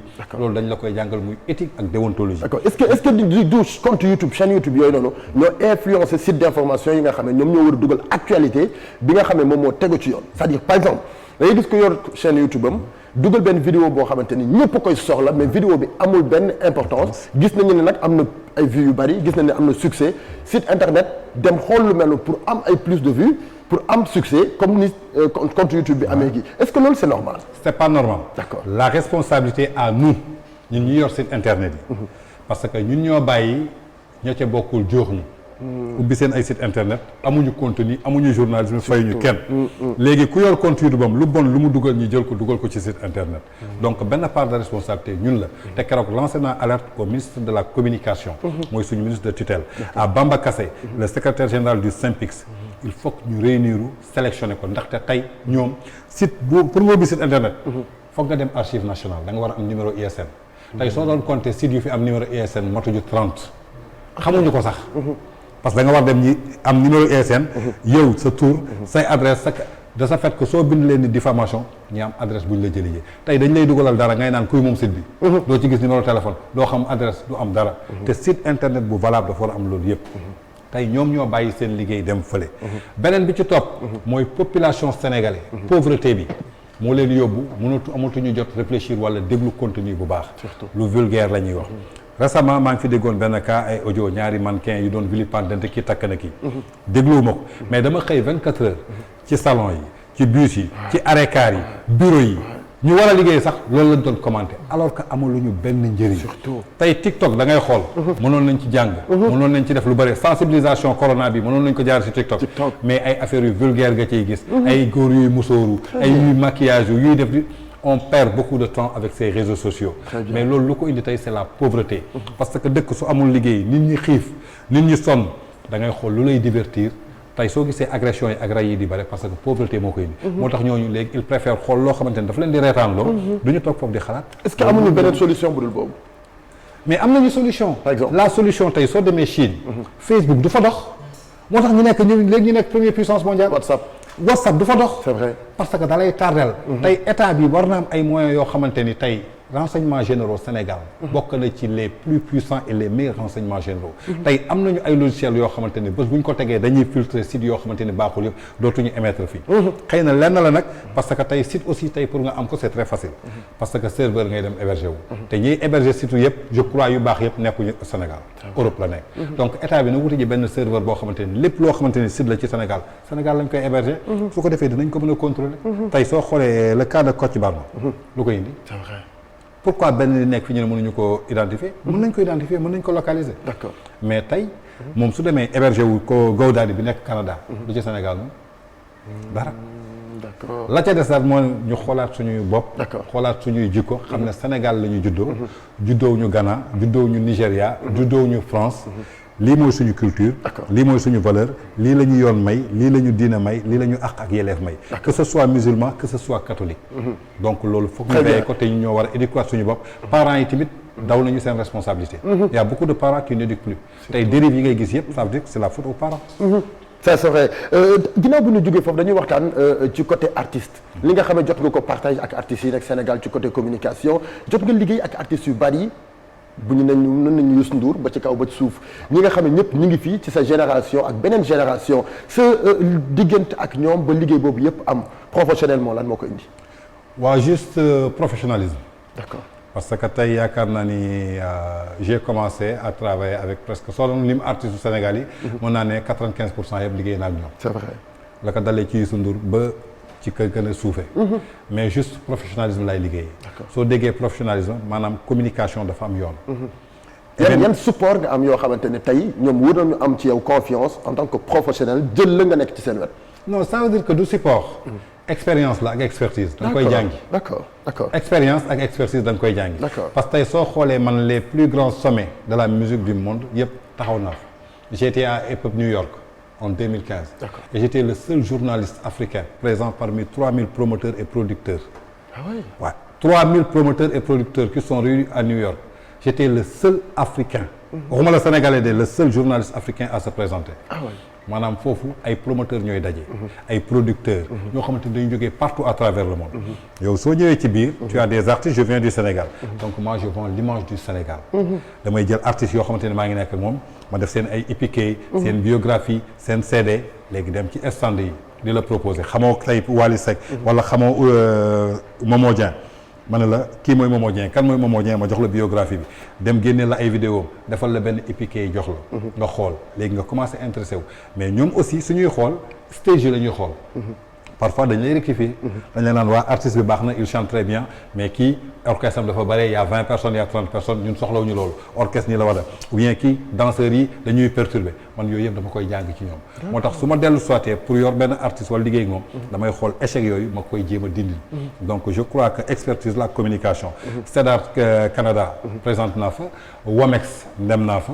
donc lépp luy activité musicale rek présent naa fa jàng naa fa xam-xam. ba pare bi ma nekkee France. dama demoon aussi jàngi ji. ci ay école ba pare su ma fa jógee damay dem aussi ci ay télévision européenne di fa def stage def naa stage Télé Sud def naa stage Jubi News avec Amobé bu nekk France 24 def naa stage C8 donc yooyu yëpp damay def ay stage yoo xamante ni dañ may jàngal parce que su ma demee dama leen naan lii laa doon def Sénégal ma tegal leen vidéo sur YouTube. très bien ñu ne ma fii baaxul lumière bi baaxul nii nga waxee fii baaxul lii émission bi 26 minutes la war a durer émission warul durer li loolu yëpp dama ko fay jàngalee su ma dellu soité moo tax ma koy créé moo tax bi ma ñëwaatee Sénégal cette fois-ci ma créé benn émission juste pour won Sénégalais yi on peut faire la télé sans un journaliste sans l'animateur. très bien di la ci féliciter célébrité en ligne donc da ngay invité nit ki. donc c' est l' invité que tu mets en vedette. donc du man li may wax moo am solo. mais invité bi ma invité li muy wax moo am solo ci askan bi. donc su ma posé samay question il a le droit de répondre comme il veut su ma ko nee chemise Padros bii dafa noir. mu ne ma chemise bi dafa rouge. ça n' engage que lui léegi nag téléspectateurs yi seetaan ñoom ñooy jugé mais souvent da ngay gis Sénégal nga invité benn nit. mu commencé wax nga dagg ko xuloo bi yow mi toog sa kër di seetaan doo comprendre émission bi émission 1 heure de temps ou 2 heures de temps. doo jëlee dara ci émission bi. alors que tey célébrité en ligne man doo ma gis. tu entends que ma voix. l' émission l' invité est sur place. donc loolu innovation la boo xamante ni indiwaat naa ko. comme ni ma indee woon 100% people. donc mooy li may wax toujours créativité la. mënuma ko amee fii. foog ma génn gëstu ji dem jàngi ji. très bien loolu mu ngi dawee ci 2STV di célébrité en ligne di la ci félicité bu baax a baax a baax. ñu ngi ci cadre artistes yi ba tey loolu nga demoon jàngi ji di jaay artistes yi di leen promouvoir est-ce que ñoom artistes yi xam nañ valeur boobu ci yow. bon am nañu ko xam. d'accord am nañu ko xam. artistes yi bëgg a avancer. xam nañ ko. te maa ngi liggéey ak ñoom bu baax a baax. parce que artiste sénégalais dafa naqaree recadré. non dañuy naqaree recadré dafa naqaree jaay. dañoo naqaree recadré. naqaree jaay. parfois yow da ngay indi benn affaire bëgg leen ko tegal. li leen di sonal mooy seen succès moo tax ñu naqaree jaay. benn côté succès la. ñaar aussi artistes yi dañu bëgg ñu leen di jaay. artistes yi dañu bëgg ñu leen di wax lu dul dëgg. artistes yi dañu bëgg ñu leen di wax li leen neex. alors que tey soo bëggee avancer. man je me dis que man maay star ci kanamu artistes yi. très bien man képp ku may liggéeyal man maay star ci kanamu artistes yi. du dara. mais lu tax ma koy wax tey Youssou Ndour dafay am événement. moom nekk ci communication bi xam lu may wax. am nañu concert tey date tel doxalal sama yoon newu ci. xam nga sa liggéey. yaa ngi dégg. bu baax a baax tey beneen artiste. day ñëw nga war ko woon yoon. moom mu bëgg la wan ni moo la gën a xam. am ñoo xamante ne aussi dañ leen di wër bëgg a def communication artiste ñooñu gën a bëgg a siiw artiste bi. moo tax artiste yu bëri duñ dem. d'accord la communication la personne qui fait la communication doit être une personne qui est toujours derrière. surtout xam nga li am solo. preuve yi ngay wone. preuve yi ngay joxe. beneen côté bi aussi ils sont entourés de staff boo xamante ni. xamoo ku ci nekk lan mooy liggéey. surtout boo xam kuy manager. artistes yi amuñu attaché de presse. tey un artiste da nga war a am attaché de presse. un artiste da nga war a am chargé de communication. un artiste da nga war a am conseiller en habillement. un artiste da nga war a am un conseiller en parole en communication. tey Padros moo ma invité. nga dem ci sa conseiller en communication Padros moo ma invité. kan mooy Padros ban émission lay def ñu teg ay liens YouTube. très bien seetaan ñu ne ko soo demee ci Padros Padros kat dina la laaj lii dina la laaj lii. mais yow actuellement. yaa ngi toll ci mois de mars. yow sa communication ci lii la war nekk. Padros nag soo demee dina la poser question. mais yow fexeel ba véhiculer sa communication. artistes yi defatuñu loolu. la première des choses maa ngi gërëm Cheikh Ba. maa ngi gërëm Amadou Ba. maa ngi gërëm Nangam. pour suñu paree génn ñu dem may leen xaalis. artiste su la demee ba nga xam te ne mënatoo dund sa art. maanaam mooy mag bu jaaxaan di tuur ndox yaa ngi nax sa bopp. dis-toi que tu vas faire du buzz mais tu feras jamais une carrière internationale. et ce qui le prouve aujourd'hui au Sénégal. je donne un exemple. quels sont les artistes qui marchent? c'est Youssou Ndour, c'est Baba Maal, c'est Cheikh Lo, c'est Daara J. ñoom kese ñooy marché. actuellement xoolal tous les festivals ñoom kese ñoo fay joué. tey aujourd'hui le festival Massa. kan moo ko yor fu ñu koy defee du Côte d'Ivoire. kan moo ko yor waa Universal Africa. pourtant il y a des artistes sénégalais qui ont signé à Universal Africa. Universal man tu travailles avec Universal. non je travaille pas avec Universal mais je peux avoir toutes les informations sur Universal. d'accord très bien liggéey fi ñu nekk nii c'est important mais dañu bëgg a waxtaan tuuti bala temps bi dañu xoj tey boo jëlee événement dañuy gis Tange. bu événement bi jàllee mën na def bilan bu artiste bi sax xamul. ci événement boobu nga xamante ni couvrir na ko. avant pendant ak après lan moo la may liggéey boobu. waaw mooy li ma wax sànq professionnalisme. parce que des fois da ngay wax des fois da ngay wax. nit ñi duñu la gëm parce que xamuñu liggéey dans l'ombre. voilà parce que da ciy liggéey avant ak après. donc nag wax nu tuuti pour bu ko defee téléspectateurs yi. avec ab nopp xaaral. pour après lii may def nii bu koy def pour ñu xam après valeur bi nekk ci yow pour après bu événement amatee boo toogee def sondage wax leen ni leen lii la ñu gëm ko werante du fa am. xam nga tey da ngay gis artiste bu fi jógee dem benn salle Europe. jour concert ba lay dugg ci salle ba. jour concert ba lay teg tànkam ci buntu salle ba xam salle ba. ah bon alors que man je fais une communication avant. le jour J et après. ma communication avant man dinaa la jiitu peut-être 1 mois ou 2 mois sur le terrain damay dem ci salle ba fu mu vidé je rencontre les techniciens je rencontre le chargé de production je rencontre le directeur de la salle mooy waxtaan ak moom. xam ni ko salle bi nii la nan lay demee nii la capacité bi ñaata la. yan artistes ñoo fi njëkk a joué ñaata artistes ñoo fi def temps ñaata artistes ñoo fi def temps ma récupère lépp téye. d'accord damay xam ni que salle bi tey. tey comme sa périmètre bi ñu nekk nii. mën nañu ma ne périmètre bi ça contient 1000 personnes. d'accord mais su la neexee aussi mën nga ci def 500 personnes. su la neexee mën nga ci def 200 personnes. te loolu artiste bi du ko xam. artiste du ko xam. d'accord tey salle bi nii la mel. man ñëw naa fi vide. jour ji mu ne ma da nga bëgg a ñaata 500 personnes mu ne waaw dañ la ma koy xaajal ci digg bi. su ñu ñëwee podium bi ci digg bi lañ ma koy defal. yow mii soog a dugg ci salle bi yow la ngay jàpp podium bi ak fi nga teg sa tànk. rek mooy salle bi. d'accord alors que xamoo li nekk ci ginnaaw alors que man xam naa ko avant ngay ñëw. donc ñu bëri loolu moo leen di nax moo tax ma ne capacité bu nekk dama koy xam. récemment Wally Seck était au Dôme de Paris le 26 octobre passé. c'est vrai. dama ñëw woo benn waay ma ne ko lu gis nga salle bi. dama dem ci chef de technique bi mu wax ma salle bi ban at lañ ko créé. ban at lañ ko rénové. ñaan artiste moo fi njëkk a joué. capacité salle bi ñaata lay jël. 5150 personnes mooy totalu salle bi yëpp. su la neexee ñu defal la ko 3000 personnes su la neexee ñu defal la ko 1500. donc capacité bu mu mën jël maanaam mooy 5150 ba 1500 personnes. et Wally Seck était le premier artiste africain à remplir les 5150 places du Dôme de Paris. le 26 octobre passé. te tey ñu bëri xamuñu loolu. yow tey benn lii yaa ngi ko wax. waaw nit ñi critiqué wul la. bi nga génnee wax Wally Seck bi. Bercy feesul. ñu critiqué la. non j'ai pas dit sax Bercy feesul. dama joxe ku nekk nombre de personnes bi mu def. dama ne ku nekk nombre de personnes bi mu def parce que nombre de personnes dama ko am. ba ñuy critiquer ñi ngi doon critiquer ci Genève. alors que foofu malentendu la. malentendu boobu voilà Genève la woon. man j'étais pas à Genève. dew ma Genève demaatuma Genève. dañ ma laaj question ne lan ngay wax Wally Seck ci feesul ma ne ko c'est quelqu'un à encourager. parce que lu mu dee osé na dem jouer ji ci salle 9000 personnes. lu mu fa mënte def on salue cette initiative. mooy comme sànq ni nga ko waxee. yow ak Gomis yéen doon ànd mais yaa gën a weex donc. mais ñi yor YouTube suñuy titré pour jaay seen vidéo ils ont mal titré les fans de Wally Seck amuñu jotu dem di déglu vidéo bi li Tange wax. titre bi rek la ñuy lire commencé wax mais après Dieu m'a donné raison ñoom ñëpp bi ñu demee ba déglu ñëw ne pourtant Tange yow lu nice nga wax. ñoom ñëpp loolu la ñu wax. ba ci yow mii tey di poser question. seetaanoo vidéo bi. titre boobu nga jàpp. donc gars yi ñooy bëgg a jaay seen vidéo tey Padros mën na bañ wax daf si dara tax. mais dañuy jël benn titre def ci ba nga xamante ni. daloon na ma fi. voilà léegi yow kii ñëw lire titre bi da ngay lire titre tu t'es énervé sur la personne. amatoo jot sax dem déglu ji vidéo donc erreur yooyu lañ fi def mais j'ai jamais dit que Wally feesulul Bercy j'ai jamais dit que Youssou Ndour feesulul Bercy. lii Pape Diouf dama ne ku ci nekk mën naa la ne capacité bu mu def. tey Zénith laa leen doon jox exemple. man leen y a 3 rideaux. rouge bleu et noir. rouge mooy 7000 places. bleu mooy 4000 places. noir mooy 3000 places. sax dafa am ay rideaux yu nekk parce que chaise yi ay roue la dañ koy tëj. boo ci bëgg dañ lay xëccal rideau. li suñu ay artistes xamuñu ko. voilà boo ci bëgg dañ lay xëccal rideau loolu laa doon joxe. mais sénégalais yi amuñu temps pour déglu. pour wax leen ni que l'importance nit mën na jouer ci salle. très bien mu fees. ngeen ñëw foog ne salle bi fees la. feesal na fi mu doon jouer. mais remplirul capacité salle bi dafa mel ne kaas bi di jël 1 litre ndox. tey ma dagg kaas ba fii. su ma ci defee ndox moitié tasse bi laa feesal. donc fees lu ma taas yëpp loolu laa doon expliquer mais sénégalais yi mënuñu woon comprendre. très bien li ñu war a waxtaan yëpp dafa bari Tange parce que dëkk bi lépp bari na ay actualités yoo xamante ni tey Tange mën na ci ñëw participer mais dañuy wax tuuti ci sa intégration bi nga def biir SODAV naka la ndebee ak naka la dikkee ak Tange lan lay représenter biir SODAV. non nekkuma SODAV pour te rectifier. ah oui. je suis le directeur exécutif de l'OMART. OMART. muy observatoire de la musique et des arts du Sénégal. très bien.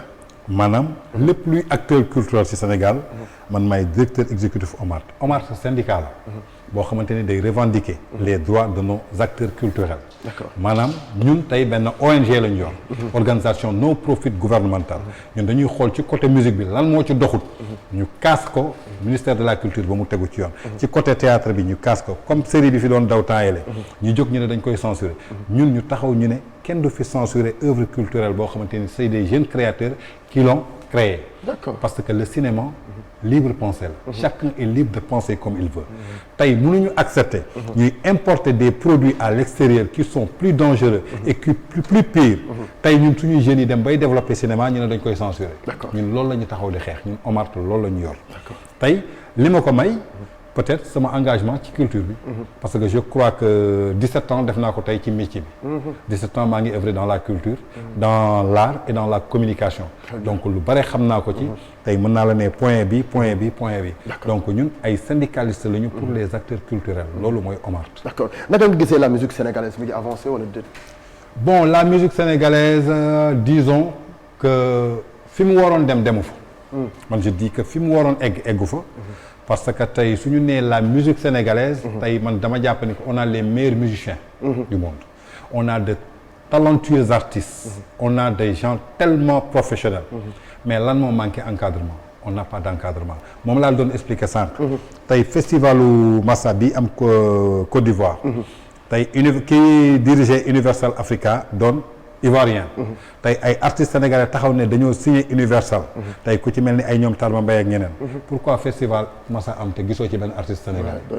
donc la musique ne marche pas. mbalax bi fii la yam ñu ngi koy tëgg. mi ngi neex ñu ngi koy enjoy. mais c'est pas quelque chose qu'on exporte. parce que tey pour nga exporter sa musique. tey festival yi pour nga mën ci jouer. ce orchestre warul dépasser 9 personnes. tey on voit des orchestres de 15 personnes de 19 de 20 personnes. tey créativité bi ñu waroon def. des na tey soo xoolee Youssou Ndour artiste de 3 générations la. jusqu'à présent moo nekk au sommet. tey Baba Maal qui appelle à Londres dafay fees del un Ismaël Lô qui appelle demain en France. tu verras des blancs. mais tey ñun sénégalais yi concerts yi ñuy tëgg à l'international yëpp on dit des tournées européennes mais c'est pas des tournées européennes c'est des tournées sénégalaises. donc sénégalais yi nekk Europe. amuñu pour ñëw fecc si fii Saraba mbaa Baaramundi. ñoom ñoo leen di fekk si foofu. te alors que tey pour nga def benn tournée européenne. tey daara ji. joué na Olympia. ce sont les blancs qui vont dem jëndi ji seen ticket. tey du sax man la musique sénégalaise doxul. Grand Théâtre 1800 personnes. tey artiste bu tëgg Grand Théâtre doo nelaw. c'est vrai doo nelaw. 2 mois doo nelaw. yaa ngi xool ndax salle bi fees na wala feesul. 16 millions de sénégalais soo ci amul 1800 personnes. yu la gëm sa musique pour jënd sa ticket à 10 millions. feesal Grand Théâtre dites-vous que la musique ne marche pas bu ñu naxante. on se dit la vérité. c'est vrai ah. artiste bu war a tëgg chaque samedi artiste war na mën a tëgg Grand Théâtre feesal ko. ku ko mënul feesal jàpp leen ni musique bi doxul parce que 16 millions d'habitants. 16 millions. nga génnee ci 1800. pas 1800 sax ndaxte 600 yi da nga koy jox waa Grand Théâtre. 1200 personnes. jóg ñu ne man kat tey Momo Dieng wala Pama Dieng mooy tëgg damay jël sama 5000 dem seetaan ñu ko. te ku ko ci def il te faut communication de 3 mois. da ngay def ay communication yu dul jeex dem ci ministre yi ñu jënd billet yi mayee ko joxe ko ay njëga njaay ñu ñëw jënd ko comme donc mélomane yi mënatuñu fay 5000 francs pour benn artiste. la musique sénégalaise ne marche pas bu ñu naxante. lan moo doon sa dernier mot ak lan ngay wax sénégalais yi ak Tange lan lay promettre askanu Sénégal fas yéene ko def ak ñoom parce que temps bi jeex na. bon tout d'abord li ñuy wax sénégalais yi mooy lan ñun on est des communicateurs. et on aime le franc-parler. maanaam franc-parler la ñu am. su ma xasee bay taxaw ci caméra wala di taxaw ci rajo di wax. te ñemewuma li may wax. wala may wax pour neexal nit su boobaa yal na yàlla yemale samay fan foofu. bés bu ñu ma joxee kàddu pour ma war a wax. lenn laay défendre muy la vérité. vérité boo xamante ni man moomuma ko Padros moomu ko. kenn ko moom muy yàlla suñu borom mi ñu tiim. donc je parle uniquement dans un sens que képp ku déglu. yaa xam noo koy jëlee. mais xamal ni esprit avancement moo ñu ci jëlee. yàlla dogal na aussi balaa bi wàcc na fi. muy coronavirus. di ñaan yàlla mu yemale ko fi. mu musal ci képp kuy doomu aadama kuy dox ci suuf. di ñaan yàlla encore képp kuy doomu aadama nga repentir wu ñu xoolaat jikko yi xoolaat xol yi xoolaat nu ñuy doxee. xool ñaawteef yu bare yi fi am yi passé yépp ku ci nekk jéem a repentir. il n'est jamais trop tard pour se refaire. comme le chanteur Alpha Blondy l'avait dit. tout songe seuls les imbéciles ne songent pas. donc nañu jéem a dellu soit xel yi. ànd ci communication bi bàyyi yëfi naafeq bàyyi yëfi féeg. feebar bi bu mu commencé ay yëfi naafeq mi ngi ciy jub. diw def na lii. kii xëy na damay def lii. ñi nekk fii di wax lii. ngistal amul solo. lu waaye yéene ci xolam balaa mu koy génnee yàlla suñu borom. xam na ko te yooyu ñuy def nii mooy indi musiba yeeg balaa yi. donc di ñaanal ñëpp. yàlla musal ñi ci feebar bi di coronavirus. xam leen ni que nag Tange il est là. damay dem gëstu ji te lépp lu ma gëstu dama koy indil sama réew muy le Sénégal. de saluer aussi la décision que le président de la République a pris avec engagement et fermeté. ndaxte prévenir vaut mieux que guérir. merci beaucoup. merci beaucoup Tange Tandian di koo xamante ni du ma ne man dong mais ñi ko respecté ci Sénégal dafa bari ndax liggéeyam comme ni mu ko waxee day dem xooli ji gëstu ji indi ngir askanu Sénégal donc man damay rafetlu sa liggéey di la féliciter te di la encourager di la wax ni point fi nga taxaw nii. foofu la ñu lay gën a jàppee foofu la ñu lay gën a fonkee du ñu la mës a c'est-à-dire wax loo xamante ni que kii daal man daal xam naa exactement Sénégalais yi xam nañu donc dañuy rafetlu sa liggéey merci beaucoup chers téléspectateurs merci beaucoup bu fashion mi nga xam ne moom mi ngi ñuy habillé ñu ngi koy gërëm bu baax a baax rendez-vous tout à l'heure sur U-Radio 90.3 merci beaucoup Bokar Diack loxo yi voilà bon nañu gën di gànnaayoo lii c'est important parce que lii mën a tax ñu mën a mucc ci feebaru bi nga xam ne moom moo di coronavirus merci beaucoup bu fashion Awa Kounta ñu ngi koy bégge bu baax depuis Cité Télium Fatou Kounta merci bien toute la MIFA Kounta rendez-vous tout à l'heure sur U-Radio la radio 5 étoiles musique amul coow ni dong la mbalax ba mu